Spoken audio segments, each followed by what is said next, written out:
কারণ আপনি নিজেও এটা নিয়ে চিন্তা ভাবনা করেছেন, আপনার নিজস্ব কিছু চিন্তা ভাবনা আছে। আমরা আমাদের আগের একটা অনুষ্ঠানে আপনি বলতে শুরু করেছিলেন, কিন্তু আপনাকে আমি সময় দিতে পারিনি। আজকে এই জন্য এই প্রসঙ্গটা নিয়ে শুরু করলাম। আপনি এই যে যা কিছু বললাম আমি, এবং আপনার নিজের জন্য এগুলি রোহিঙ্গা বাঁচার উপায় কমিটি গঠন, প্রধানমন্ত্রী আপনার কিছু বলা হতে থাকে যদি আপনি বলেন। ব্রিগেডিয়ার শামীম কামাল। মাসুদ ভাই, আপনাকে অসংখ্য ধন্যবাদ। আমি একটু অবাকে হয়েছি যে হয়তো দিন আগে রোহিঙ্গা প্রত্যাবর্ষণ নিয়ে আপনার সাথে আপনার টক শোতে এবং এটার একটা সম্ভাব্য সমাধান কিভাবে আসতে পারে সে বিষয়ে আমি আমার ক্ষুদ্র জ্ঞান দিয়ে চেষ্টা করেছিলাম। আর আজকে যখন মাননীয় প্রধানমন্ত্রীর নেতৃত্বে একটা এত পাওয়ারফুল একটা কমিটি হয়েছে, যেটা আমার অত্যন্ত আনন্দের একটা বিষয়, এবং আমার মনে হয় যে বর্তমান সরকারের সবচেয়ে গুরুত্বপূর্ণ সিদ্ধান্ত এটি। আমি এভাবেই এটাকে দেখতে চাই, কারণ এই সমস্যাটা নিয়ে আমি দীর্ঘদিন ধরে কাজ করছি, সেনাবাহিনীতে থাকার আগে এবং তারপরেও আমি ব্যক্তিগত উদ্যোগে এটা নিয়ে কাজ করার চেষ্টা করছি। আসলে কোনো কুল কিনারা পাওয়া যাচ্ছিল না। তা সেরকম একটা জায়গায় এত অদ্ভুত একটি মানে সমস্যা, যেটা নিয়ে ইতিপূর্বের সরকার খেল তামাশা করেছে বা কোনো গুরুত্ব দেয় নেই, এমনকি অন্তর্বর্তীকালীন সরকারের সময় অধ্যাপক ইউনূস যেটা বলেছিলেন সেটা যে বাস্তবায়নের করা মোটেই সম্ভব না, সেটা আমি তখনই অনুভব করেছিলাম। আমাদের জাতীয় সমস্যাগুলির মধ্যে সবচেয়ে বড় সমস্যা যেটা আমি দেখি, আসল সমস্যা কি, এই সমস্যাটাই আমরা নির্ধারণ করতে পারি। আমরা রিসার্চের ক্ষেত্রে problem of the statement, statement of the problem বলে থাকি। তো এইটা আজকে মাননীয় প্রধানমন্ত্রী যে এটাকে প্রধান সমস্যা হিসাবে চিহ্নিত করেছেন, এই জন্যই আমি মনে করি তিনি অনেক বড়, এবং এই যে কমিটিটা করেছে এত পাওয়ারফুল কমিটি, সকল গুরুত্বপূর্ণ মন্ত্রণালয়ের সেখানে উপদেষ্টা আছেন, সদস্য আছেন, বাহিনী প্রধান আছেন, এবং সর্বশেষ যে জায়গাটা খুবই আমাকে আনন্দিত আনন্দিত আমি উদ্বেলিত হয়েছি যে এখানে যে কোনো এক্সপার্টকে কোঅপ করার একটা সুযোগ রাখা হয়েছে। তো এখন আসি যে আসলে আমরা একটা খুব দারুণ সময়ে মুখোমুখি হয়েছি। এই রোহিঙ্গা প্রত্যাবর্ষণের বিষয়ে যদি আমরা একটু একচিলতে আশা থেকে থাকে, তাহলে এখন থেকে আমাদের কাজটা শুরু করতে হবে। এটা আমার বিবেচনায়, আমি যেভাবে ব্যাপারটাকে আমি আগে বিশ্লেষণ করি, আমাকে যদি সময় দেন তারপরে এটার সমাধান সম্ভাব্য কিভাবে আসবে সেটা নিয়ে একটু আলোচনা করা যেতে পারে। জি, আপনি প্রথম বলুন। আসুন যে জি, আপনি বলুন। প্রথম আসুন যে আমরা রোহিঙ্গার সমস্যাটা কি, রোহিঙ্গারা আসলে কি, এদের এদের স্ট্যাটাসটা কি।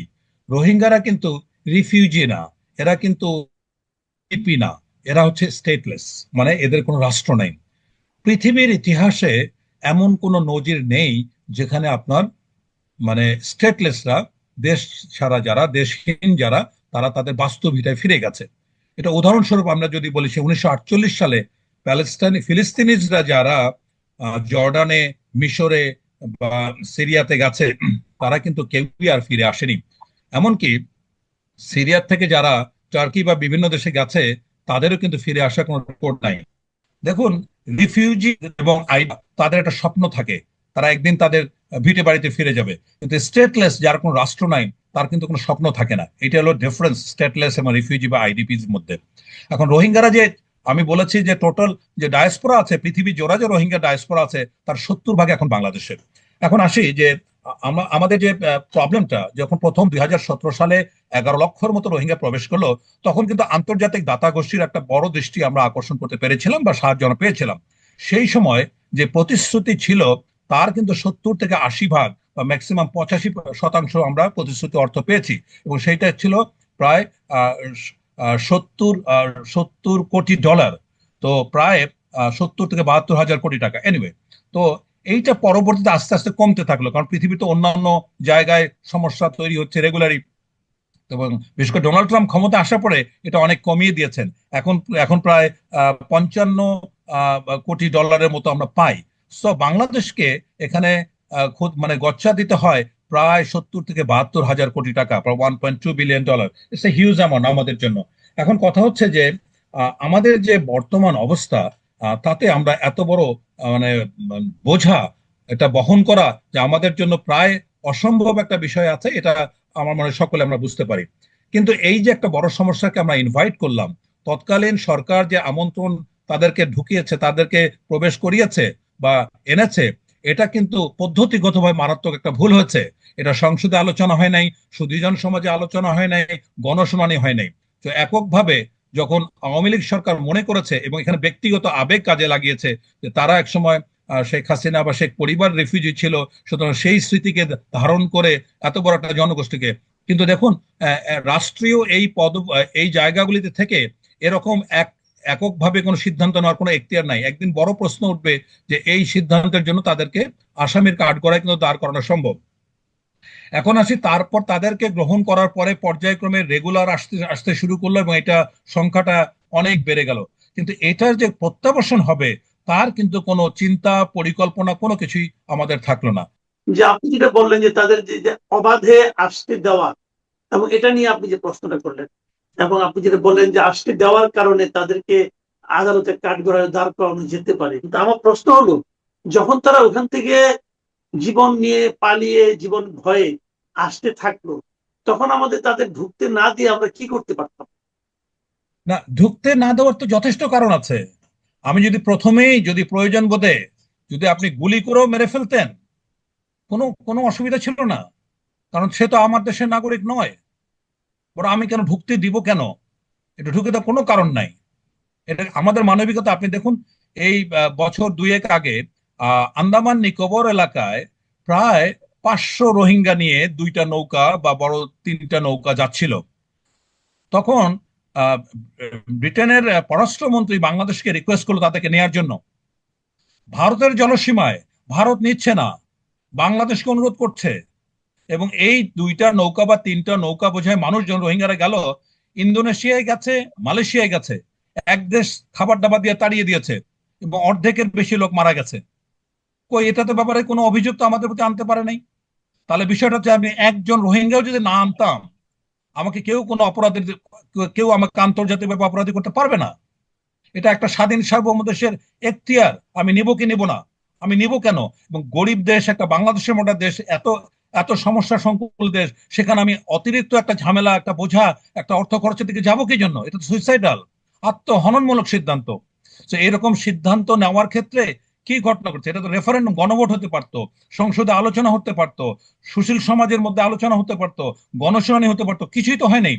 সুতরাং একদিন না একদিনের প্রশ্ন উঠবে যে কোন অধিকারে, কোন ক্ষমতায় মার্কিন প্রেসিডেন্ট তার সিদ্ধান্ত নেওয়ার ক্ষেত্রে সংবিধান দ্বারা মানে তাকে নির্দেশিত হতে হয়। তাহলে বাংলাদেশের রাষ্ট্রপ্রধানদের তো এমন কোন ক্ষমতা, ঐশ্বরিক ক্ষমতা দেওয়া হয় নাই যে যা খুশি তাই আপনার করতে পারেন। এখন তাদেরকে আমরা ফেরত পাঠাবো কি করে? আমরা কি তাদের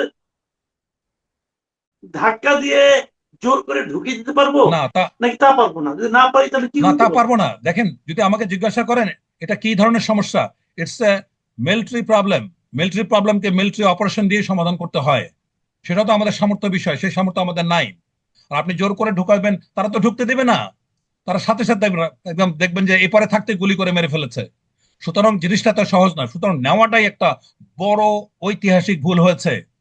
এটা রাষ্ট্রীয় স্বার্থ, আমাদের নিজের স্বার্থ চিন্তা না করে আমরা কাজটা করেছি। এখন আসি যে রোহিঙ্গার প্রত্যাবর্ষণের স্টেটলেসের যেমন কোনো উদাহরণ পৃথিবীতে নেই। এই রোহিঙ্গার প্রত্যাবর্ষণ কিন্তু একেবারে শূন্যের কোঠায় চলে আসছে। এটা প্রত্যাবর্ষণ করা হবে না বা কোনোদিনই সম্ভাবনা নাই, এরকম একটা বাস্তবতা থেকে আমাদের এগোতে হবে। তবে হ্যাঁ, পরিবেশ পরিস্থিতি কিছু কিছু মাহেন্দ্র ক্ষণের সৃষ্টি করে, কিছু কিছু মানে সোনালী সুযোগ সৃষ্টি করে। সেই রকম একটা সুযোগের আমরা দ্বার প্রান্তে এসেছি। এখন আসি যে অবস্থাটা কি দেখুন। আমি যদি এখন এখানে যে বিভিন্ন স্টেক হোল্ডার আছে, তাদের প্রবলেমগুলি এবং তাদের কোনো একটা পয়েন্ট যদি এক জায়গায় মিলে যায়, তাহলে কিন্তু এটা সমাধানের বের হলে হতেও পারে। এখন আসি প্রথম রাখাইন নিয়ে। রাখাইন, আরাকান আর্মি দখল করে ফেলেছে 90% জায়গা। শুধুমাত্র রাখাইনের যে রাজধানী সিতওয়ে, এটা দখল করতে পারে নাই। সিতওয়েতে তিনটা শহর আছে, একটা হচ্ছে সিতওয়ে, একটা হচ্ছে কায়াকপু, আর একটা হচ্ছে মুনাং। তাহলে এই তিনটা শহরের দখল তিনটা দেশের হাতে। সিতওয়ে সমুদ্র বন্দর পরিচালনা করে ভারত। ভারত এবং ভারতের যে স্বার্থ, এটা হুগলি থেকে 539 কিলোমিটার বেয়ে পার হয়ে কালাদান নদী তীরে যে বন্দরটা আছে, সেটা ভারত নিয়ন্ত্রণ করে। এটা কিন্তু ভারতের দ্বিতীয় আন্তর্জাতিক সমুদ্র বন্দর ইরানের সাবাহারের পরে। এটার মূল কারণ হচ্ছে ভারত তার সংবেদনশীল চিকেন নেক শিলিগুড়ির সংবেদনশীলতা কমানোর জন্য হুগলি থেকে সিটুয়ে হয়ে কালাদান মাল্টি মডাল যে প্রজেক্ট তার আছে কালাদান নদী দিয়ে, এইটা দিয়ে কালাতোয়া, পালাতোয়া, জরিনপুর, আইজল, এমনকি একদম অরুণাচল পর্যন্ত যোগাযোগ স্থাপন করতে চায়। এটা কিন্তু ভারত পরিকল্পিতভাবে করেছে তার চিকেন নেকের শিলিগুড়ি করিডোরের যে সংবেদনশীল এটা কমানোর জন্য। দ্বিতীয়ত হলো কোনোভাবে যেন চীনের কর্তৃত্বের মধ্যে মিয়ানমারের এই মাল্টি মডাল প্রজেক্ট বা সিতুয়ে পুরা শহরের মানে কর্তৃত্ব না যায়। তো এটা করতে গিয়ে এখন এই কালাদান মাল্টি মডাল যে প্রজেক্ট আছে সেটা কিন্তু জিম্মি হয়ে পড়েছে আরাকান আর্মির হাতে। কারণ আরাকান আর্মি যদি এখানে সম্মতি না দেয় তাহলে ভারত কিন্তু এই কালাদান মাল্টি মডাল প্রজেক্ট দিয়ে সিতুয়ে দিয়ে অরুণাচল পর্যন্ত আইজল পর্যন্ত পৌঁছাতে পারবে না। যদিও এখানে ভারতের সময় এবং সুযোগ সুবিধা মানে যথেষ্ট কমে নাই। বাংলাদেশের বিনিময়ে বাংলাদেশের মোংলা বা চট্টগ্রাম থেকে বা ত্রিপুরা থেকে করিডোরের মাধ্যমে যে সুবিধাটা ভারত পাচ্ছিল তা এটা কিন্তু এই প্রজেক্ট থেকে অনেক বেশি নিরাপদ ছিল এবং সাশ্রয়ী ছিল। এখন আসি যে মূলত এখানে ভারতের ইন্টারেস্ট হচ্ছে এককভাবে চায়নার কর্তৃত্ব যেন সিতুয়ের উপরে না থাকে। দ্বিতীয়ত হলো এখন আসি বড় গ্যামেট যেটা, সেটা হচ্ছে যে চীন। চীন দীর্ঘদিন ধরে ভারত মহাসাগরে ঢোকার জন্য আপ্রাণ চেষ্টা করে যাচ্ছে। এখন দেখুন অ্যাডমিরাল মাহানের একটা কথা আছে যে পৃথিবী কে নিয়ন্ত্রণ করবে। উনি উত্তর দিয়েছেন, উনি একজন ম্যারিটাইম স্ট্র্যাটেজিস্ট, উনি বলেছেন পৃথিবী সেই নিয়ন্ত্রণ করবে যে মহাসমুদ্র বেশি নিয়ন্ত্রণ করবে সে। তাহলে কার্যত মার্কিন যুক্তরাষ্ট্র এখন আপনার প্যাসিফিক এবং আটলান্টিক এই দুইটা মহাসাগরে একচ্ছত্র আধিপত্য বজায় রাখছে। ভারত সেখানে চীন চাচ্ছে মার্কিন যুক্তরাষ্ট্রকে চ্যালেঞ্জ করে দুইটা মহাসাগরে আধিপত্য বিস্তার করে, একটি হলো প্রশান্ত আর একটি হলো ভারত মহাসাগর। প্রশান্ত তো সে পারছেই না, এবং ভারত মহাসাগরে ঢোকার জন্য তার দুইটা রাস্তা, একটা হচ্ছে চায়না পাকিস্তান করিডোর দিয়ে গোয়েদার দিয়ে ভারত মহাসাগরে প্রবেশ করা, আর একটি হচ্ছে মিয়ানমার হয়ে কায়াকপু দিয়ে প্রবেশ করা। তার এখন ভারত চীনের যে আপনার চীন পাকিস্তান করিডোর আছে সেটা সম্পূর্ণরূপে ব্যর্থ হয়েছে। 2015 সালে চীন এখানে $46 বিলিয়ন ব্যয় করেছে এবং প্রায় 2300 একর জায়গা কিনেছে, কয়েক হাজার লোক নিয়োগ করেছে। এইটা কিন্তু রোড অ্যান্ড বেল্ট অ্যান্ড রোডের প্রথম সফল প্রজেক্ট হিসেবে সি জিনপিং বলেছেন, উল্লেখ করেছেন, কাজ শুরু করেছেন। কিন্তু ওখানে প্রবলেমটা করেছে বেলুচিস্তানের লোকজন। বেলুচরা এটা বাধা দিয়েছে এবং যার কারণে এই প্রজেক্টটা সফল হয়নি। এবং মূলত এবং গত সপ্তাহে ভারত অভিযোগ করেছে যে বেলুচিস্তানে প্রক্সি ওয়ার করছে ভারত, যাতে কোনোভাবে চীন তার করিডোরটাকে সফল করতে না পারে। তাহলে চীনের জন্য ভারত মহাসাগরে ঢোকার যে প্রথম পথ সেটা কিন্তু রুদ্ধ হয়ে গেল। দ্বিতীয়ত হলো যে কায়াকপু হয়ে মানে সিতুয়ে থেকে একদম কুনমিং পর্যন্ত চীনের যে আপনার দুইটা পাইপলাইন আছে, একটাতে তেল যায়, একটাতে ক্রুড অয়েল যায়, রাইট? এখন এই কায়াকপুকে বলা হয় মানে মায়ানমারের অর্থনীতির মুকুটের হীরা। এটা এতই গুরুত্বপূর্ণ একটা জায়গা যেটার দখল হচ্ছে চীনের হাতে। এখান থেকে চীন এবং মিয়ানমার থেকেও প্রাকৃতিক সম্পদ কিন্তু এই পাইপলাইনের মাধ্যমে চীন কুনমিং পর্যন্ত নিয়ে যাচ্ছে। এমনকি মধ্যপ্রাচ্য থেকে ইরান থেকে যে জ্বালানি নিয়ে আসে সেটাও কিন্তু কায়াকপু দিয়া মানে চীন সরবরাহ করে ইয়েতে। এখন আসুন যে কোনো অবস্থাতে চীন কায়াকপুর নিয়ন্ত্রণ ছাড়তে চাচ্ছে না। তাহলে ওখানে একটা মিয়ানমারের মোট রাখাইনের মোট 17টা বড় শহরের মধ্যে 14টার আরাকান আর্মির দখলে, 90% এলাকা আরাকান আর্মির দখলে, শুধুমাত্র রাজধানী সিতুয়ের 3টা শহর। আমি অলরেডি সিতের বিমান নৌবন্দরের কথা বলেছি, সমুদ্র বন্দরের কথা বলেছি, দ্বিতীয় কায়েকপুর কথা বললাম, আর একটা মোনাং নামে যে শহর আছে, এবং এই শহরে মিয়ানমার নেভির 20 থেকে 25টা যুদ্ধ জাহাজ আছে। যদিও এখন মানে জান্তা সরকারকে এ জায়গায় হেলিকপ্টার বা বিমানের মাধ্যমে যোগাযোগ করা ছাড়া কোনো বিকল্প নাই। তাহলে এখন খেয়াল করুন, এরকম একটা জায়গায় মিয়ানমারের অর্থনীতির পানির কল কায়াকপু, এটা কোনো অবস্থাতে মিয়ানমার ছাড়তে চাইবে? চীন কি কোনো সময় কায়াকপুর দখল ছাড়তে চাইবে? ভারত কি কখনো শীতের অধিকার ছাড়তে চাইবে? সুতরাং এখন যেটা হয়েছে যে পুরা মিয়ানমারের যতগুলি প্রদেশ আছে, 7টা প্রদেশ আছে পেরিফেরিতে, এরা সবাই হচ্ছে অবামার, আর কেন্দ্রে হচ্ছে বামার, হার্টল্যান্ড। তাহলে এখানে অং সান সুচি সে কিন্তু বামার। সুতরাং অং সান সুচির কোনোদিন আর রাজনীতিতে ফেরার সম্ভাবনা নাই। কেননা মায়ানমার সংবিধানের 59 ডিতে একটা এমন ধারা করেছে যেখানে বিদেশি স্বামী স্ত্রী কেউ থাকলে আর সে কখনো প্রত্যক্ষভাবে প্রধানমন্ত্রী বা রাজনীতি অংশগ্রহণ করতে পারবে না।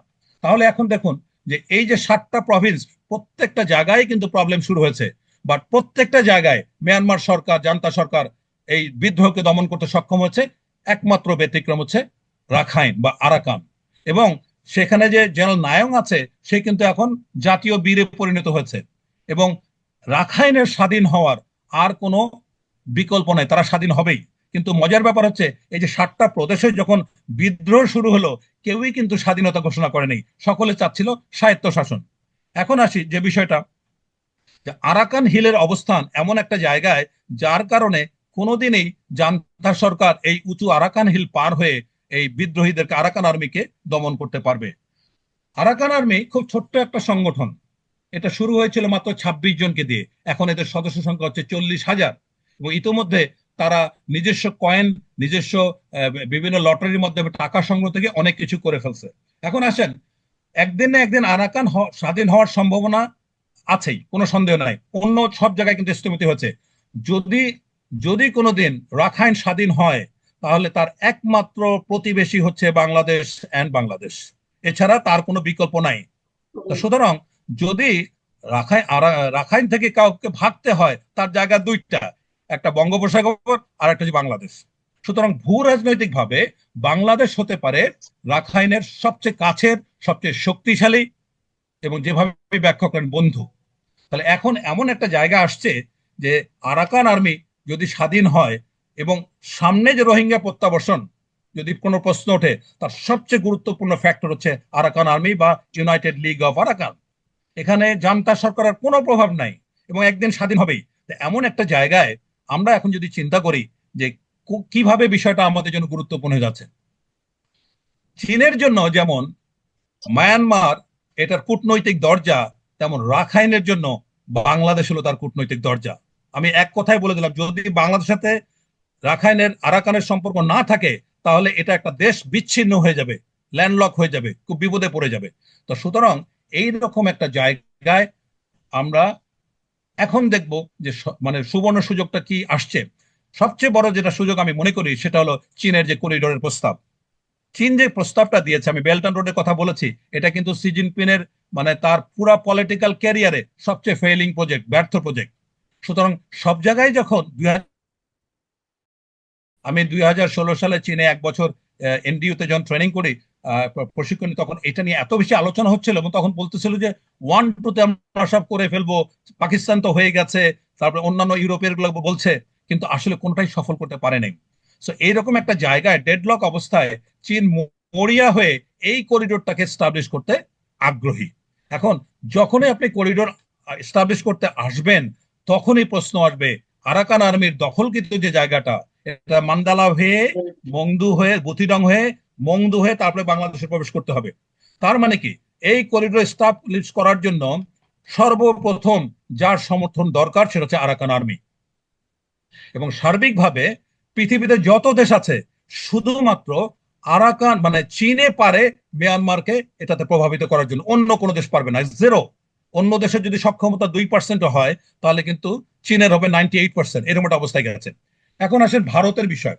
ভারতের সবচেয়ে বড় সমস্যা হচ্ছে এই যে প্রদেশটা আছে, এখন আরাকান আর্মি যেটা করেছে, পুরো রাখাইন তো দখলে নিয়েছে, এবং এর পরে যে গুরুত্বপূর্ণ শান প্রদেশ, যেখানে পালাতোয়া নামে যে বন্দরটা আছে, সেটা পর্যন্ত দখলে নিয়েছে।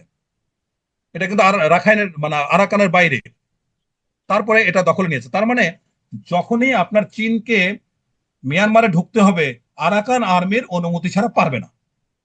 সুতরাং এটা একটা তাদের জন্য বড় ধরনের সমস্যা। এখন আসি যে ভারত আটকে আছে মিয়ানমারের কাছে, যেমন মাল্টি মডাল প্রজেক্ট নিয়ে। এই মাল্টি মডাল প্রজেক্ট পুরাটাই হচ্ছে রাখাইনের ভিতর দিয়ে, যেটা আপনার পালাতোয়া, কালাতোয়া, জরিনপুর দিয়ে আইজল পর্যন্ত গেছে। মানে এখানেও দেখেন, যদি কালাদান মাল্টি মডাল প্রজেক্টটাকে আপনার সফল করতে হয়, তখনও আরাকান আর্মির সমর্থন লাগবে ভারতের। এ বাদে আরেকটা প্রবলেম আছে। এখন আসেন ইউএস এর প্রবলেমটা কি। ইউএসএ এই যে আপনার এই জায়গাগুলি যেমন সেভেন সিস্টার্সে মেঘালয় 71% খ্রিস্টান, মিজোরামে 87% খ্রিস্টান, নাগাল্যান্ডে 88% খ্রিস্টান, চীনে হচ্ছে গিয়ে চীন প্রদেশে হচ্ছে গিয়ে আপনার 16%, মণিপুর 41%। তার মানে এই জায়গা 60-70% হচ্ছে খ্রিস্টান। সো এই এই পুরা এলাকাটা নিয়ে ভারতের এবং মিয়ানমারের প্রায় 2 লক্ষ স্কোয়ার কিলোমিটার জায়গা নিয়ে জো রাষ্ট্র নামে একটি খ্রিস্টান রাষ্ট্র করার একটা আলোচনা চলছে। এবং এটা নিয়ে ওখানে যারা জো রিইউনিফিকেশন একটা কমিটি আছে, সংগঠন আছে, তারা কাজ করছে। ইউএস এর ইন্টারেস্টটা এখানে, যদি কোনোভাবে এখানে একটা খ্রিস্টান রাষ্ট্র এস্টাবলিশ করা যায়। ইউএস এর দ্বিতীয় যে কনসার্ন সেটা হচ্ছে যদি মিয়ানমার চীন একত্রভাবে তাহলে তার কর্তৃত্বের কিছুটা হলেও ব্যাঘাত ঘটবে। এখানে হচ্ছে ওই যে দুই সমুদ্র যে বিষয়টা। এখন এর একটা অবস্থাতে মিয়ানমার যখন বাংলাদেশকে চীন প্রস্তাব দিল, তাহলে এখন আমরা দেখব যে কিভাবে আমাদেরকে সহযোগিতা করতে পারে। আমরা প্রায়শ গত কয়েক বছর ধরে আমরা আসিয়ানের দ্বারে দ্বারে গেছি, মালয়েশিয়ার কাছে গেছি, ইন্দোর কাছে গেছি। কেন গেছি? গেছি এই জন্য যে আমাদেরকে যেন আসিয়ানের মেম্বার করা হয়, আমাদের রোহিঙ্গা সমস্যা সমাধানের চেষ্টা করা হয়। আপনাকে আমি জানাতে চাই মাসুদ ভাই, গত 60 বছরে আসিয়ান দেশভুক্ত 10টি সদস্য যে তার একটি সমাধান, দ্বিপাক্ষিক সমস্যার সমাধান আসিয়ান করতে পারেনি। আর আপনি নিশ্চিত থাকেন আসিয়ান কোনোভাবে বাংলাদেশের মতো উটকো একটি সমস্যা, রোহিঙ্গা সমস্যা নিয়ে কোনোভাবে বাংলাদেশকে গ্রহণ করতে চাইবে না। দ্বিতীয় বিষয় হলো, যখন রোহিঙ্গা ইনফ্লাক্সটা হলো তখন কিন্তু বাংলাদেশের কাছে কেউ এসে দাঁড়ায়নি, ভারত বলেন, চীন বলেন। সুতরাং আমরা যার কাছে যাই না কেন, এটা শুধুমাত্র বাক্যের অপলাপ বা অরণ্যের রোদন ছাড়া কিছুই হবে না। একইভাবে আপনাকে বলতে চাই, চীনের স্ট্র্যাটেজি, চীন কিন্তু যে কোনো দেশের রাষ্ট্রীয় যখন সম্পর্ক আসে তখন ব্যালেন্স শিট নিয়ে বসে। চীন যতটা না জান্তা সরকারকে সহযোগিতা করে, সমভাবে তার বিদ্রোহীদেরকেও মানে সহায়তা করে, যার কাছে অস্ত্র বিক্রি করলে তার লাভ বেশি হয়। এবং আপনি জানেন এর মধ্যে যে চীনের যে পাশাপাশি দেশগুলি আছে, শান এবং চীন, এই কাচিন, এই এলাকাগুলিতে রেয়ার আর্থ মেটাল আছে, অনেক দামি দামি মেটাল, যেটা অস্ত্র শস্ত্র বা ইলেকট্রনিক্স এর জন্য ব্যবহার হয়। এটার কিন্তু বড় সাপ্লায়ার মিয়ানমার। এবং এইটার সংগ্রহ করার জন্য চীন বিদ্রোহীদের সাথেও আঘাত করতে বাধ্য হয়েছে। তা সুতরাং আমি একটা আপনাকে ওভারঅল পিকচার দিতে চাইলাম যে কিভাবে ভারতের স্বার্থ এখানে জড়িত, কিভাবে চীনের স্বার্থে জড়িত, এবং কিভাবে এখন জান্তা সরকার বা মিয়ানমার সরকার ব্যর্থ হয়েছে। তারা কোনোভাবে আর রাখাইনকে ধরে রাখতে পারবে না। এখন এইরকম একটা জায়গায় যদি আমরা নেগোসিয়েশন টেকনিকের সবচেয়ে বড় জিনিস কি? সবচেয়ে বড় জিনিস হচ্ছে প্রত্যেক পক্ষের কিছু কমন প্রবলেম থাকে।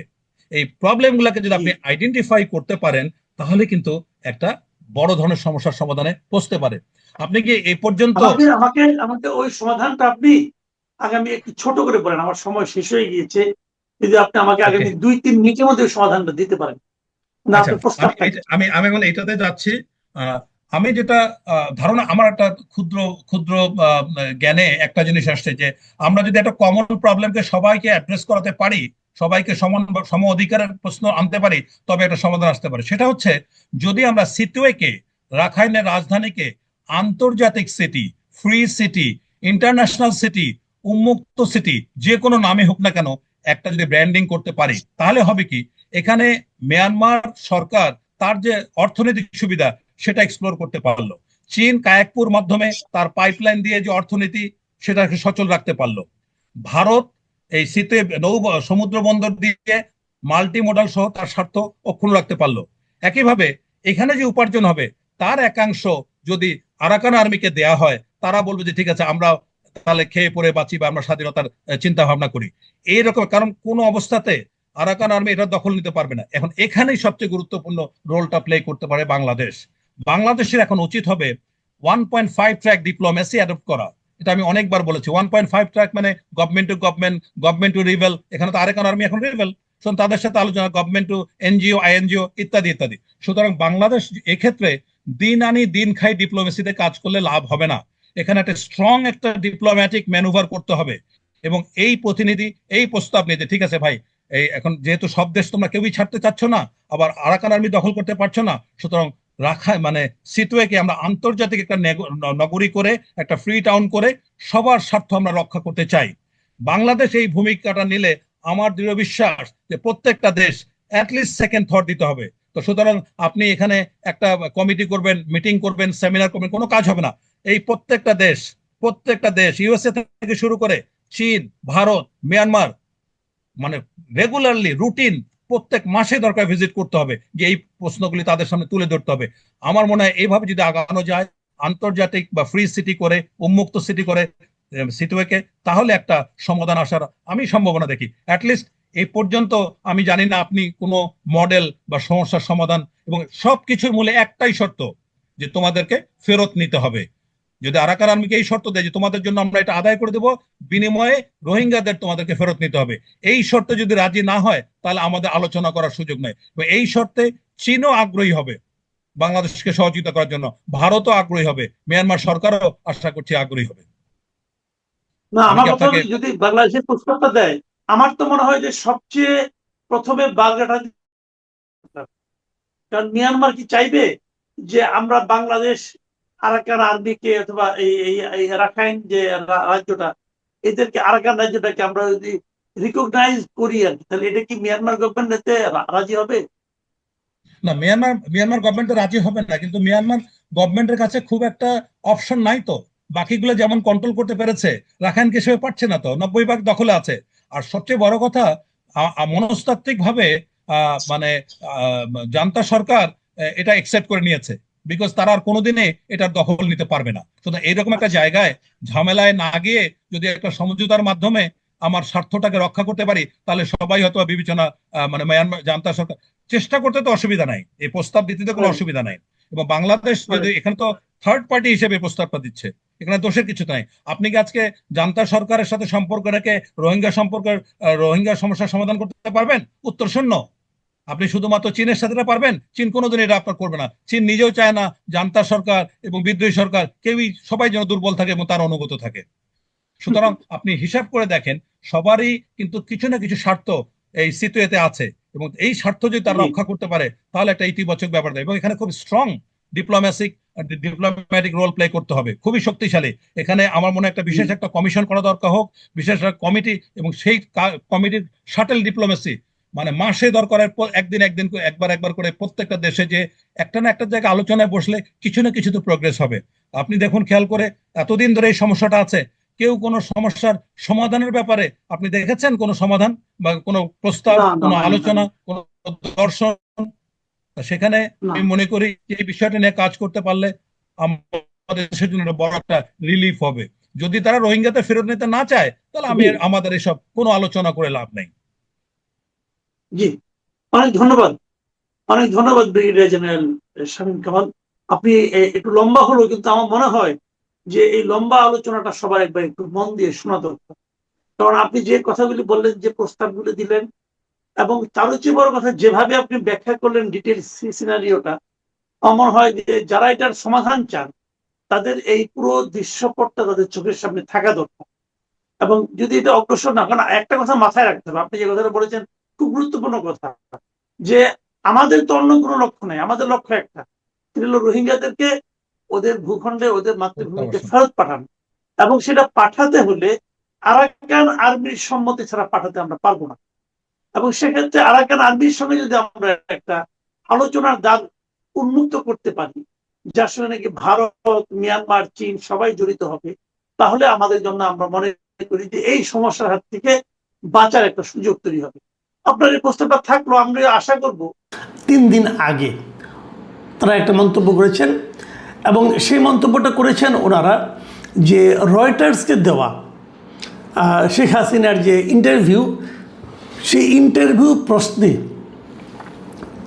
ভারতের যে একটা সাপ্তাহিক সংবাদ সম্মেলন ছিল ওদের রাষ্ট্রের সরকারের, সেখানে ওদের যে মুখপাত্র আছে মিস্টার রণধীর জয়সওয়াল, এই জয়সওয়ালকে জিজ্ঞাসা করা হয়েছিল এই ব্যাপারে যে শেখ হাসিনার ইন্টারভিউ সম্পর্কে আপনাদের কি মন্তব্য।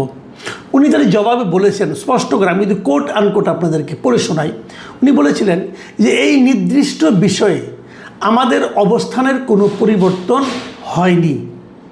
যে কোনো প্রত্যর্পণের বিষয় মূলত একটি আইনি বিষয় এবং এই ক্ষেত্রটিতেও আইনি ও বিচারিক প্রক্রিয়া অনুযায়ী ব্যবস্থা নেওয়া হবে।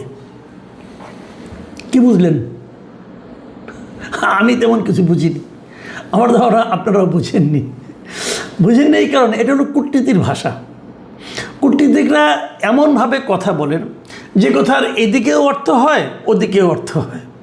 পরবর্তী সময়ে যখন তাকে জিজ্ঞাসা করে ভাই এটা আপনি কী বললেন, সে তার সুবিধা অনুযায়ী একটা ব্যাখ্যা দিয়ে দেয়। এটা কূটনীতিক ভাষা। এটা হওয়া উচিত অথবা এটা হতে পারে, আমরা আমাদের নীতি থেকে সরিয়ে নিই। নীতিটা কি তা বলে না, আমরা আমাদের নীতি থেকে সরিয়ে নিই, আইন ও বিচারিক প্রক্রিয়া অনুযায়ী ব্যবস্থা নেওয়া হবে। তা আইনি ব্যবস্থাটা কি, বিচারিক ব্যবস্থাটা কি, তা কেউ জানে না, কিন্তু সেটা আবার এক একবার সময় এক এক রকম ব্যাখ্যা হয়। আচ্ছা ঠিক আছে, এটা 14 তারিখের বক্তব্য। সর্বশেষ ওরা করে কি, ওদের যে আপনার পররাষ্ট্র মন্ত্রণালয় আছে প্রতি 2 সপ্তাহ পর পর পাক্ষিক একটা প্রেস ব্রিফিং করে রাষ্ট্রের পক্ষ থেকে, সরকারের পক্ষ থেকে। সেখানে বিভিন্ন ধরনের সাংবাদিকরা থাকে। সেরকম একটা ব্রিফিং হয়েছে, দ্বিসাপ্তাহিক ব্রিফিং যেটাকে বলে, ব্রিফিং হয়েছে আজকে, মানে আজকে 17 জুলাই। সেই ব্রিফিংয়ে তাকে আবার সাংবাদিকরা জিজ্ঞাসা করেছে যে শেখ হাসিনার ব্যাপারটা আপনারা কী করছেন অথবা কী করবেন। এবার উনি কী বলেছেন? একই কথা বলেছেন। এবার উনি বলেছেন যে বাংলাদেশের পাঠানো যে প্রত্যর্পণ অনুরোধ আছে, বাংলাদেশে কিন্তু পররাষ্ট্র মন্ত্রণালয় বলছেন যে তারা ভারতকে শেখ হাসিনাকে ফেরত দেওয়ার জন্য চিঠি দিয়েছেন। বাংলাদেশের সঙ্গে ভারতের একটা প্রত্যর্পণ চুক্তি আছে, সেই চুক্তি অনুযায়ী তারা একটা চিঠি লিখেছেন যে আপনারা শেখ হাসিনাকে আমাদের কাছে ফেরত পাঠান। এবং সেই অনুরোধের ব্যাপারটা উনি বলেছেন যে বাংলাদেশের যে চিঠিটি তাদেরকে পাঠিয়েছে সেই অনুরোধের ব্যাপারে ভারত সংশ্লিষ্ট আইনি কাঠামো ও দ্বিপাক্ষিক প্রত্যর্পণ চুক্তির আইনি বাধ্যবাধকতা মাথায় রেখে পুঙ্খানুপুঙ্খভাবে পর্যালোচনা করা হচ্ছে। মানে তারা এখনও সেটা পর্যালোচনা করছে, পুঙ্খানুপুঙ্খভাবে পর্যালোচনা করছে। তার মানে কিছুই বুঝলাম না। তারা কি নিজেরা পাঠাবেন ধরে বেঁধে? তারা কি বাংলাদেশের অনুরোধকে অনার করবেন? অথবা তারা কি শেখ হাসিনার যে ইচ্ছা সেই ইচ্ছাকে সম্মান দেখে ওনাকে ছেড়ে দিবেন? কারণ প্রত্যর্পণ চুক্তিটা কখন হয় ভেবে দেখুন একবার। ধরেন আমাদের কোনো একজন ব্যক্তি ওদের এখানে গ্রেফতার হয়ে গেল, আমাদের কোনো একজন আসামি হতে পারে অথবা আমাদের কোনো অপরাধী হতে পারে, বেআইনিভাবে ওখানে প্রবেশ করেছে, তাকে ওনারা গ্রেপ্তার করলেন। সেই গ্রেপ্তারকৃত ব্যক্তির সঙ্গে আমাদের সরকারের যে চাহিদা অনুযায়ী এক ধরনের এটা হলো প্রত্যর্পণের ধারা। তো শেখ হাসিনা কি গ্রেপ্তার হয়েছেন? শেখ হাসিনা তো গ্রেপ্তার হননি। শেখ হাসিনা যখন ভারতের মাটিতে নেমেছেন তখন তো ভারতীয় সরকার ওনাকে অভ্যর্থনা দিয়েছেন, ওনাকে গ্রহণ করেছেন সম্মানের সাথে। কাজে শেখ হাসিনা তো কোনো গ্রেপ্তারকৃত ব্যক্তি নন। ব্যাপারগুলো খেয়াল করেন। কাজে তার সঙ্গে প্রত্যর্পণ চুক্তিটা কীভাবে হবে? তবে দেখেন আমি আরেকটা কথা বলি, আমাদের সঙ্গে ভারতের যে প্রত্যর্পণ চুক্তিটা আছে, একটা চুক্তি আছে, কিন্তু সেই চুক্তিতে কিন্তু একটা ধারা আছে। ধারাটা হলো এরকম যে যদি যাদের কাছে ওই ব্যক্তি আটক আছে তারা যদি মনে করে যে এই ব্যক্তিকে ফেরত পাঠালে নিজ দেশে অথবা ওই দেশের সরকারের চাহিদা অনুযায়ী যদি ফেরত পাঠায় তাহলে উনি রাজনৈতিক প্রতিহিংসার শিকার হতে পারেন। যদি তারা মনে করে, প্রমাণ করার কোনো ব্যাপার নাই, কিন্তু যদি তারা মনে করে তাহলে তারা এই চুক্তির এই ধারা অনুযায়ী তাকে নাও পাঠাতে পারে। তার মানে ওনাকে বাংলাদেশ চেয়েছে, তার মানে তারা পাঠাতে বাধ্য, বিষয়টা কিন্তু সেরকম নয়, তারা নাও পাঠাতে পারে। আমরা যদি শুরুর থেকে খেয়াল করি, একদম শুরুর থেকে, যে ভারত শেখ হাসিনার ব্যাপারে এই যাবৎকালে কে কে প্রতিক্রিয়া দিয়েছে একটু আমাদের জেনে রাখা ভালো। 2024-এর 5ই অগাস্ট শেখ হাসিনা ভারতে গিয়েছিলেন। আবার মনে করুন, ওনাকে আমরা বলছি, অনেকে বলছে পালিয়ে গিয়েছিলেন, অনেকে বলছে পাঠিয়ে দেওয়া হয়েছিল। বাস্তবতাটা আরেকবার আমি আপনাদেরকে ক্লিয়ার করি। উনি নিজে হেঁটে গিয়েছেন, যে হেলিকপ্টারে উঠেছেন, ওনাকে কেউ চ্যাংদোলা করে নিয়ে যায় না। কিন্তু তার মানে ওইটুক দেখে মনে হতে পারে উনি যাচ্ছেন স্বেচ্ছায়। তারপর হলো উনি কেন যাচ্ছেন এটা কিন্তু আমরা জানি না, ওনাকে কি বলা হয়েছিল তাও আমি জানি না। শেখ হাসিনা নাকি কার সঙ্গে বলেছেন শুনলাম আমি এর মধ্যে, যে ওনাকে নাকি বলা হয়েছিল আপনাকে টুঙ্গিপাড়া নিয়ে যাওয়া হচ্ছে। আমি জানি না একটি সত্য মিথ্যা, তো যাই হোক উনি গিয়েছেন, প্লেনে উঠেছেন। সেই প্লেনটা কে চালিয়েছে? বাংলাদেশের সেনাবাহিনীরই অথবা বিমান বাহিনীর অথবা সশস্ত্র বাহিনীর কোনো একজন পাইলট চালিয়েছে। তো উনি যদি চালান তাহলে শেখ হাসিনাকে উনি বলেছেন আর ওনারা তার অর্ডার ফলো করেছেন? যে লোক পালিয়ে যায় তার অর্ডার কি তখন সেনাবাহিনী ফলো করে? তাহলে ওনাকে নিয়ে গেল, নিয়ে যাওয়ার পর কোথায় নিয়ে গেল? দেশের বাইরে নিয়ে গেল। আমাদের দেশের আকাশসীমা পার হয়ে অন্য দেশের আকাশসীমায় আমাদের হেলিকপ্টার গেল। কেন গেল? আমি প্রশ্নগুলি করছি কিন্তু কেবল, আপনারাও এই প্রশ্নগুলো বারবার উচ্চারণ করবেন, তাহলে হয়তো একটা সমাধান পাবেন। কেন গেল ওই দেশে? আমার হেলিকপ্টার, ওরা যদি ভিন দেশি হেলিকপ্টার হিসাব করে গুলি করতো তাহলে তো আমার হেলিকপ্টারটা মূল্যবান একটা জিনিস ধ্বংস হয়ে যেত, তাই না? শেখ হাসিনা শেখ হাসিনা খারাপ লোক বুঝলাম, কিন্তু হেলিকপ্টারটা তো একটা গুরুত্বপূর্ণ জিনিস, আমাদের সম্পদ। তার মানে আপনারা আলাপ করে গেছেন, আপনারা যেখানে যাচ্ছেন তাদের সঙ্গে কথা বলেছেন যে আমরা ওনাকে পাঠাচ্ছি। তাহলে উনি পাঠালেন নাকি আপনারা পাঠালেন? প্রশ্নগুলো খেয়াল করুন। আবার উনি এখানে গিয়েছেন কী হিসেবে গিয়েছেন? এই যে প্রশ্নগুলো এগুলি কিন্তু পরবর্তী সময় উঠবে। দেখুন 2024-এর অগাস্ট উনি গিয়েছেন এবং 2024-এর অগাস্টেই ভারতের পক্ষে ভারতের পররাষ্ট্রমন্ত্রী এবং তাদের পররাষ্ট্র মন্ত্রণালয়ের মুখপাত্র রণধীর জয়সওয়াল উভয়ে কিন্তু বিবৃতি দিয়েছেন, ওনাদের সংসদেও একবার দিয়েছেন। এবং তখন তারা কি বলেছেন? তখন ভারতের পররাষ্ট্রমন্ত্রী বলেছিলেন যে তিনি অত্যন্ত স্বল্প সময়ের নোটিশে এবং জরুরি পরিস্থিতিতে ভারতে এসেছেন, এটা বলেছেন। তারপর আর কি বলেছিলেন আমি আপনাদের আবার পড়ে শোনাই। তার ভবিষ্যৎ পরিকল্পনার বিষয়টি সম্পূর্ণ তার নিজের সিদ্ধান্তের উপর ছেড়ে দেওয়া হয়েছে এবং এটি নিয়ে মন্তব্য করা ভারতের জন্য সমীচীন নয়। তার মানে হলো শেখ হাসিনা কি করবেন কি করবেন না, টোটাল বিষয়টা ভারত দেখছে না, ওটা শেখ হাসিনা দেখবে। তার ভবিষ্যৎ পরিকল্পনার বিষয়টি সম্পূর্ণ তার নিজের সিদ্ধান্তের উপর ছেড়ে দেওয়া হয়েছে। এটা কিন্তু ভারতের খোদ পররাষ্ট্রমন্ত্রী এস জয়শঙ্কর বলেছিলেন। তার মানে শেখ হাসিনার ভবিষ্যৎ বিষয়টা শেখ হাসিনার উপর। শেখ হাসিনা যদি বলেন যে আমি এখন চলে যাব, ভারত থেকে আটকাবে না তো, কারণ আটকাবে কেন? পররাষ্ট্রমন্ত্রী নিজেই বলেছেন যে ওনার সিদ্ধান্ত ওনার উপর। এবং তারপরে এটাও বলেছেন যে এটি নিয়ে মন্তব্য করা ভারতের জন্য সমীচীন নয়, ভারত কোনো মন্তব্যই করবে না। এবং পরবর্তী সময়ে যখন বাংলাদেশের পক্ষ থেকে 2024-এর নভেম্বরের দিকে যখন নাকি বাংলাদেশের পক্ষ থেকে তাদের কাছে একটা চিঠি লেখা হলো যে ওনাকে আপনারা ফেরত পাঠান, একটা আনুষ্ঠানিক চিঠি, যেটাকে নাকি কূটনীতির ভাষায় বলা হয় নোট ভার্বাল, এরকম একটা চিঠি বাংলাদেশের পক্ষ থেকে পাঠানো হয়েছিল। তখন এই রণধীর জয়সওয়াল উনি বলেছিলেন, প্রথম চিঠিটা পাওয়ার পর সঙ্গে সঙ্গে বলেছিলেন যে আমরা অনুরোধটি পেয়েছি, মানে ভারত বাংলাদেশ থেকে অনুরোধটা পাইছে এবং এটি আমাদের অভ্যন্তরীণ বিচারিক ও আইনি প্রক্রিয়ার অধীনে পরীক্ষা নিরীক্ষা করে দেখা হচ্ছে। এটা কবে বলছেন? 2024-এর শেষ দিকে, নভেম্বরের পরে, ডিসেম্বরের ফার্স্ট উইকে। তাহলে তারা কিন্তু তখন থেকে আইনি পরীক্ষা নিরীক্ষা করছেন এবং তার 2 বছর পরে এখন যখন তাকে জিজ্ঞাসা করা হয় উনি একই কথা বলেন যে পুঙ্খানুপুঙ্খভাবে আইনি ব্যবস্থা করা হচ্ছে, আইনিভাবে পরীক্ষা নিরীক্ষা করা হচ্ছে যে কীভাবে ফেরত পাঠানো যায় অথবা কীভাবে যায় না। আর ওনাদের পররাষ্ট্রমন্ত্রী বলেছিলেন পুরো বিষয়টা শেখ হাসিনার ইচ্ছার উপর নির্ভর করবে। তাহলে এখন প্রশ্ন হচ্ছে, এদিকে আমাদের নেতারা কিন্তু বলে বেড়াচ্ছেন, যেমন আমাদের এনসিপির নেতা উনি তো বলেছেন যে শেখ হাসিনাকে ফেরত পাঠালে পরে তার কোনো আপিলের সুযোগ নাই, তার মৃত্যুদণ্ড কার্যকর করা হবে। উনি ওনার মতো করে বলেছেন, কারণ একটা মামলায় তো না মৃত্যুদণ্ড হয়েছে, ওই মামলা আপিলের জন্য 30 দিনের সময় ছিল, 30 দিনের সময় পার হয়ে গেছে, কিন্তু আপিল উনি ওনার পক্ষ থেকে করেও নাই, কাজে মৃত্যুদণ্ড হয়ে যাবে। এটা উনার যেটা বক্তব্য, এই বক্তব্যটাও আমি মনে করি যে আইন অনুযায়ী ঠিকই আছে। শামা ওবায়েদ আমাদের যিনি পররাষ্ট্র প্রতিমন্ত্রী তিনি বলেছেন শেখ হাসিনাকে ফেরাতে ভারতের সদিচ্ছা প্রয়োজন। উনি উনি ওনার কূটনৈতিক ভাষায় পররাষ্ট্র প্রতিমন্ত্রী হিসেবে যেভাবে বলা দরকার সেভাবেই বলেছেন। তাহলে আসলে হবেটা কি, এটা আমরা কেউ জানি না।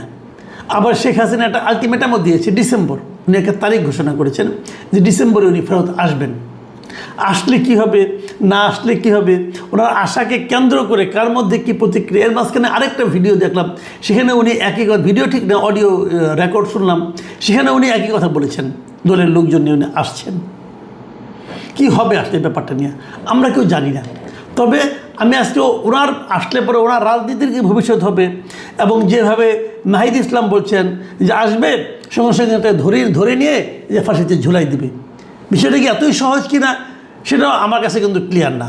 কারণ এই দেশের নাহিদ ইসলাম হয়তো ওনার দলের শক্তির সঙ্গে তুলনা করে চিন্তা করেছেন যে আমার সঙ্গে যারা জড়িত ছিল, আমার ধারণা এদের একটা বড় অংশ মানে কি, ধরেন আমাদের এখানে যেটা হয় ইন্টারমিডিয়েট পাস করতে করতে কিন্তু 18ই হয়ে যায়, 18 একটু হয়তো 18-19 এরকম, বড় জোর 19-এর মধ্যে সবাই ইন্টারমিডিয়েট পাস করে যায়। আমাদের আমলেও তাই ছিল, আমাদের আরও একটু আগে হতো। তো এরা সবাই শিশুই কিন্তু আমি ধরবো। এই শিশুদের যে ভোগান্তির শিকার হতে হয়েছে এর জন্য শিক্ষামন্ত্রীকে সবাই দায়ী করছেন, আমিও করেছি। আমিও মনে করি উনি কাজটা অন্যায় করেছেন, উনি ভুল করেছেন, উনি অযোগ্যতার পরিচয় দিয়েছেন, সবই আমি বলছি। এবং তারপর উনি আবার সেটা ভুল স্বীকারও করেছেন, সরিও বলেছেন, সবই ঠিক আছে। কিন্তু এই শিশুরা শিক্ষামন্ত্রীর পদত্যাগের দাবিতে অনড়, তাকে পদত্যাগ করতেই হবে। আন্দোলন এখন স্থিমিত হয়ে গেছে, কিন্তু আমরা এই আন্দোলন চলাকালে কি দেখলাম এটা নিয়ে আমি একটু আলোচনা করতে চাই আজকে। কারণ আমি মনে করি এই আলোচনাটা আমাদের সমাজের জন্য, আমাদের অভিভাবকদের জন্য, এই শিশুদের যারা অভিভাবক তাদের জন্য খুব জরুরি।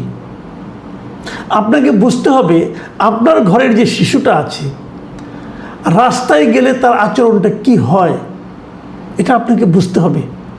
কারণ না বুঝলে রাস্তার লোকের যারা পথচারী, ধর আমরা রাস্তায় পথচারী, আমাদের যতটা না ক্ষতি হবে তার চেয়ে অনেক বেশি ক্ষতির শিকার আপনি হবেন। দেখুন, আমি কয়েকজন শিশুর কিছু কাণ্ড কারখানা আপনাদেরকে একটু দেখাতে চাই। খুব ছোট ছোট ভিডিও, আমি সাধারণত ভিডিও দেখাই না, কিন্তু এই ভিডিওগুলো দেখাচ্ছি এই কারণে যে এগুলো সাধারণ মানুষের ভিডিও তুলেছে, কোনো প্রফেশনাল লোকের তোলা না। হয়তো রাস্তা দিয়ে কেউ যাচ্ছিল, উনি দেখেছেন, নিজের মোবাইলে একটু ভিডিও তুলেছেন, এটা সোশ্যাল মিডিয়ায় আমি দেখতে পাচ্ছি। আমি ছোট 10 সেকেন্ড করে আমি আপনাদের কয়েকটা ভিডিও দেখাবো। প্রথম যে ভিডিওটা আপনারা দেখবেন সেখানে আপনারা দেখেন যে একজন লোক মোটর বাইক নিয়ে যাচ্ছেন, এই ঘটনাটা শাহবাগ এলাকায়, এবং ওইখানে ওনারা ব্লকেট দিয়েছিল স্টুডেন্টরা, এবং স্টুডেন্টদের ব্লকেটের এখানে উনি যাচ্ছিলেন। এই জন্য ওনার প্রথমে থামানো হয়েছে, পরে ওনার কাছ থেকে চাবিটা নিয়ে নেওয়া হয়েছে ওনার গাড়ি থেকে। এবং ওই ভদ্রলোক বারবার বলছিলেন যে তোমরা আমার চাবি কেন নিচ্ছ, এবং যে নিচ্ছে সে চাবি নিয়ে চলে যাচ্ছে। এই যে ঘটনাটা ভাবুন, একটা শিশু সে এরকম করতে পারে। এই ভদ্রলোকের মোটর সাইকেলের চাবিটা যদি সে নিয়ে নেয় তাকে তো খুঁজে পাবে না ভিড়ের মধ্যে, সে কে নিল সে জানলো না। ওই লোকটা যে মোটর সাইকেল চালক যিনি আছেন ওনার ভোগান্তিটা কোন পর্যায়ে হয়েছিল শেষ পর্যন্ত আমরা জানি না। ওনার কী অপরাধ বলুন তো? আপনার শিশু যে কাজটা করলো, এই শিশুর একজন পিতা আছেন, এই শিশুর একজন মাতা আছেন, এই শিশুর একটা পরিবার আছে। আপনারা ভাবুন, আপনার এই শিশুর এই চেহারা কি আপনারা আগে দেখেছেন? এবং তারও চেয়ে প্রয়োজনীয় কথা হলো, এই চেহারাটা এরকম একটা আচরণ করাটা কি জরুরি ছিল, প্রয়োজনীয় ছিল? কি বলবেন তাকে আপনারা? দ্বিতীয় যে ভিডিওটা আমি দেখাচ্ছি সেটা হলো খুবই আলোচিত একটা ভিডিও। সেটা হলো যে আপনি দেখেন, ওই যে আলোচনার জন্য একজন স্টুডেন্ট ভেতরে গিয়েছিল এবং বেরিয়ে এসে সে বলল যে 12 কোটি শিক্ষার্থীর প্রতিনিধি হিসাবে সে ভেতরে গিয়েছিল, তার সঙ্গে ঠিক ব্যবহারটা করা হয়নি, তাকে গুরুত্ব দেওয়া হয়নি, এর জবাব ওদেরকে দিতে হবে, যদি দিতে না পারেন তাহলে তার খবর আছে, অ্যাটসেট্রা অ্যাটসেট্রা, হুমকি। এর চেহারা দেখে কিন্তু শিশুর প্রতি মনে হয়, খুবই কোমল চেহারা একটা, কিন্তু ওনার কথাগুলি শুনলে মাথা খারাপ হয়ে যায়। উনি কে? ওনার গায়ে দেখেন, গলায় দেখেন, ওনার গলায় যে স্কুলের যে কার্ডটা আছে সেখানে লেখা মাইলস্টোন স্কুল, তারপরে মাইলস্টোন স্কুলে সে পড়ে। এখন এই যে মাইলস্টোন স্কুলে পড়া যে স্টুডেন্ট, তিনি ওখানে যে ছাত্রদের প্রতিনিধি হিসাবে আলোচনা করতে গিয়েছিলেন এবং উনি খুব ক্ষিপ্ত হয়ে বিরক্ত হয়ে বের হয়ে এসেছেন। কিন্তু আজকে দেখলাম মাইলস্টোন স্কুল বলতেছে এই মেয়েটা তাদের স্কুলের একসময় স্টুডেন্ট ছিল, কিন্তু তার বিভিন্ন রকম বেপরোয়া আচরণের কারণে তাকে স্কুল থেকে তারা টিসি দিয়ে দিয়েছে, মানে ট্রান্সফার সার্টিফিকেট দিয়ে দিয়েছে। উনি বর্তমানে আর ওই স্কুলের স্টুডেন্ট নন। তো যে মেয়েটা ওই স্কুলের স্টুডেন্ট না, সেই স্কুলের কার্ড সে কেন গলায় ঝুলিয়েছে? তার মানে সে যখন আলোচনা করতে গিয়েছে, সে একজন প্রতারক হিসেবে আলোচনা করতে গিয়েছে। নিজের যে পরিচয় সে আলোচনা করতে গিয়েছে, সেই পরিচয়টা তার জন্য কোনো ভ্যালিড পরিচয় নয়। উনি আদৌ স্টুডেন্ট কিনা অথবা থাকলে কোন স্কুলের স্টুডেন্ট তার কিছুই কেউ জানে না। কিন্তু উনি বিশাল নেত্রী এবং 12 কোটি স্টুডেন্টের প্রতিনিধি। এই শিশু জানেও না যে কতজন স্টুডেন্ট ইন্টারমিডিয়েট পরীক্ষা দিচ্ছে, সে 12 কোটি বলে ফেললো মুখস্থ। তো মাথা খারাপ হয়ে যায় এদের। আচ্ছা, এবার আরেকটা দেখাই। এটা আপনারা দয়া করে হাসবেন না, কারণ আমি এখন যে দাড়িওয়ালা লোকটাকে দেখাচ্ছি উনি শিশু, উনি ক্লাস 10-এ পড়েন, উনি ইন্টারমিডিয়েট পরীক্ষাও দিচ্ছেন না। উনি যাচ্ছেন, ওনাকে জিজ্ঞাসা করা হয়েছে আপনি কিসে পড়েন? ওই যে আমি ক্লাস 10-এ পড়ি। তো আপনি এখানে এসেছেন কেন? তো আমার এখানে আসতে হবে, আমি সবার সঙ্গে, আমি আন্দোলনে আছি। কি আন্দোলনটা? আপনার সঙ্গে, আপনি কার সঙ্গে এসেছেন? আমি আমার ভাইয়ের সঙ্গে এসেছি। আপনার ভাই কিসে পড়ে? ও এবার মেট্রিক পরীক্ষা দিবে। তার মানে এই দাড়িওয়ালা শিশু ভদ্রলোক উনি ক্লাস 10-এ পড়েন, এসএসসি পরীক্ষাও দিবেন না, উনি তারও নিচে ক্লাস 10-এ পড়েন। তো ওনার বড় ভাই এসএসসি পরীক্ষা দিবেন, মেট্রিক পরীক্ষা দেবেন উনি বলেছেন। মেট্রিক তো অনেক আগের থেকেই নাই, ধরলাম মেট্রিক পরীক্ষা দেবেন। উনি জানেন না মেট্রিক এবং এসএসসির পার্থক্যটা কি। উনি এসেছেন এইচএসসি পরীক্ষার যে অনিয়ম হয়েছে তার আন্দোলনে যুক্ত হওয়ার জন্য, এবং তাকে জিজ্ঞাসা করা হয়েছে আপনি যে আন্দোলন করতে এসেছেন আপনি কি জানেন কী নিয়ে আন্দোলন? কি জানবো, উনি এটা পরে জানবেন। আচ্ছা, আরেকটা ভিডিও শেষ, এই ভিডিও আর দেখাবো না, এটি শেষ ভিডিও। এটা ছোট্ট একটা ভিডিও দেখুন। একজন বয়স্ক লোককে একটা ছেলে লাথি মারছে। বয়স্ক লোকটা কে তার পরিচয় আমি জানি না, হয়তো কেউ একজন হবেন, অথবা আন্দোলনের প্রতিবাদ করেছিলেন, অথবা রিক্সা চালাচ্ছেন, কিছু একটা হবেন। কিন্তু সে যেই হন না কেন, তাকে যে লাথিটা মারছে সে একটা স্কুল পড়ুয়া অথবা কলেজ পড়ুয়া স্টুডেন্ট। তার চেহারাটা দেখা যাচ্ছে না, কিন্তু তাকে আবার আরেকজন স্টুডেন্ট থামাচ্ছে, কিন্তু উনি মেরেই চলেছে, লাথি মারছে। কেন? আমাদের শিশুরা এত অসহিষ্ণু কেন? আমাদের শিশুরা কেন নিজেদেরকে নিয়ন্ত্রণ করতে পারছে না? কেন তারা উন্মত্তের মতো আচরণ করছে? কেন তারা মিথ্যা কথা বলছে? কেন মিথ্যাবাদীরা শিশুদের মধ্যে ঢুকে পড়ছে? কেন মতলববাজরা শিশুদের মধ্যে ঢুকে পড়ছে এবং যার দায় শিশুদের উপর বর্তাচ্ছে? রাজনীতি আছে এখানে? আমি বলবো অবশ্যই আছে। ওই যে দাড়িওয়ালা শিশু দেখলেন, তিনি সেই রাজনীতির একজন লোক। আমি নিশ্চিন্তভাবে বলতে পারি এই ভদ্রলোক আর যাই হোক ক্লাস 10-এ পড়ে না। আপনাদের কি মনে হচ্ছে আমি জানি না, আমি মনে করি উনি ক্লাস 10-এ পড়েন না। তো উনি এখানে কেন? ছোটোবেলায় একটা প্রবাদ শুনতাম আমরা, যে ওলট পালট করে দে মা, লুটে পুটে খাই।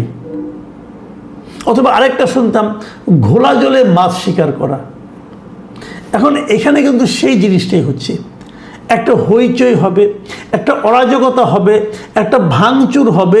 এর মধ্যে কিছু লোক, কিছু বয়স্ক শিশু, কিছু মতলববাজ শিশুধারী নামধারী কিছু গুপ্ত লোক, এরা এই লুটতরাজ, ভাঙচুর অথবা কিছু একটা করবে, অথবা সমাজে একটা অস্থিতিশীল পরিস্থিতি তারা তৈরি করবে। এরা কারা? এদের বিরুদ্ধে কী ব্যবস্থা নেওয়া হচ্ছে? যদি আপনি ব্যবস্থা না নেন তাহলে আপনাকে আরও কোনো একটা ছুতা নাতায় কয়েকদিন পরে আরেকটা এই ধরনের ঘটনার মুখোমুখি হতে হবে। একটা মনে রাখবেন একটা জিনিস, আইন কিন্তু কেউ ইচ্ছে এমনি এমনি মানে না। বিশৃঙ্খলা তৈরি যখন হয় তখন সেটা থামানোর জন্য কিছু আইন থাকে, সে আইনগুলো কেউ এমনি এমনি মানে না। পৃথিবীর সবাই যদি আইন এমনি এমনি মানত তাহলে তো আইন প্রয়োগকারী সংস্থারই দরকার হতো না। আইন মানাতে হয়। যখন আপনি আইন না মানাতে পারবেন তখন একসময় তখন সেটাকে মব বলা হয়, এবং একসময় এই মব আপনার উপর কিন্তু চলে আসবে। আমরা যখন একটা সুস্থ স্বাভাবিক সমাজের কথা বলি তখন সেই সমাজকে আমরা মনে করি যে সেই সমাজে যারা নাগরিক থাকবে তারা আইন মান্যকারী নাগরিক থাকবে। আর যদি কেউ কেউ আইন না মানে তাহলে যারা আইন মানে তারা ক্ষতিগ্রস্ত হয়, তারা অসহায় হয়ে পড়ে। আমি কিন্তু বলছি না একবারও যে শিক্ষামন্ত্রী যে কাজটা করেছেন, শিক্ষামন্ত্রীর মন্ত্রণালয় যে কাজটা করেছেন, শিক্ষা মন্ত্রণালয় যে কাজ করেছেন, প্রশ্নপত্র ভুল করেছেন, দুর্যোগের মধ্যে পরীক্ষা দিতে স্টুডেন্টদেরকে বাধ্য করেছেন, এই সবগুলি ন্যাক্কারজনক ঘটনা। কিন্তু পাশাপাশি আমি এটাও বলবো, এই ন্যাক্কারজনক ঘটনার সুযোগ যারা নিচ্ছে, যারা শিক্ষামন্ত্রী পদত্যাগ দাবি করছে, এখনই করতে হবে। উনি সরি বলার পরে না সরি মানব না, পদত্যাগ তাকে করতে হবে। আচ্ছা ভাবুন তো, শিক্ষামন্ত্রী পদত্যাগ করলেন, তাদের কি প্রশ্নপত্র ঠিক হয়ে যাবে? তাদের কি যারা ভিজেছিল তাদের জ্বরটা ভালো হয়ে যাবে? তা তো হবে না। তাহলে পদত্যাগ কোনো সমাধান নয়। কিন্তু আপনারা ক্ষুব্ধ হয়েছেন, ক্ষোভ প্রকাশ করেছেন, ওকে। এখন এই যে পদত্যাগের দাবিটা করেছেন আপনারা, এই দাবি নিয়ে যখন আপনি লেগে আছেন তখনই কিন্তু এই সমস্ত বিপজ্জনক শিশু আপনাদের মধ্যে ঢুকে পড়ছে। তখনই কিন্তু শিশুদের এই সমস্ত বিপজ্জনক আচরণ সাধারণ মানুষের কাছে দৃশ্যমান হয়ে উঠছে। মানুষ এদের উপর বিরক্ত হচ্ছে। আমি প্রথমত বলবো, এটা কেন আসলো? এটা কিন্তু 24-এর গণ অভ্যুত্থান যেটা হয়েছিল তারই বাই প্রোডাক্ট, এটা আমি মনে করি। এবং এই বাই প্রোডাক্টটাকেই ডক্টর ইউনূসের যে অন্তর্বর্তীকালীন সরকার ছিল তারা এটাকে নার্সিং করেছে, এই আচরণটাকে তারা প্রশ্রয় দিয়েছে। আমি কিন্তু গালাগালি কোনো ভিডিও দেখাইনি আপনাদের। গালাগালির ভিডিওগুলি দেখতেন তাহলে তো আপনাদের মাথা খারাপ হয়ে যেত। আমি দেখাইনি কারণ ওটা এত অশ্লীল গালাগালি আমি শুনেছি এবার এই আন্দোলনে, এই শিক্ষকদের মানে স্টুডেন্টদের আন্দোলনে এবারেরটা এত অশ্লীল গালাগালি, শিক্ষামন্ত্রীকে যেভাবে তারা সম্বর্ধন করছে, এগুলো কোনো ভদ্রতা নয়। আপনি একজনকে সমালোচনা করেন, তার কর্মকাণ্ডের সমালোচনা লজিক্যালি করেন ভাই। আমি শিশুদেরকে বলছি, আপনাদেরকে আপনি বলেই সম্বোধন করছি। তুমি বললে আবার না জানি কি কোন ঝামেলায় আমি পড়ে যাই। তো আপনাদেরকে বলছি, আপনাদের লেখাপড়া করেছেন, আপনারা লেখাপড়া করছেন, আপনার স্টুডেন্ট ইন্টারমিডিয়েট পড়েন, তার মানে কি পাশ করার পর আপনারা বিশ্ববিদ্যালয়ে যাবেন, কেউ দেশের বাইরে যাবেন। যখন দেশের বাইরে যাবেন ওখানে যেও কি আপনারা এই আচরণ করবেন? কোন বাংলাদেশকে আপনারা বাইরে রিপ্রেজেন্ট করবেন? মানুষের সমালোচনা নানাভাবে করা যায়। অভদ্রতা কেন? অশ্লীল গালি কেন? আমরা কিন্তু দেখেছি 24-এর গণ আন্দোলনের পর যখন মবটা খুব বেশি একদম মহামারী রূপে ধারণ করলো সরকারি প্রশ্রয়ে, তখন এই সমস্ত অশ্রাব্য গালাগালিরও একটা হিড়িক পড়ে গেল। এই গালাগালি, অশ্লীল ভাষায় গালাগালি করতে করতে তো একজন জাতীয় বীর হয়ে গেলেন, সেটাও আমরা দেখেছি। এবং এই যে তাদেরকে যে অশ্লীলতাকে যে একভাবে আপনার প্যাম্পার করে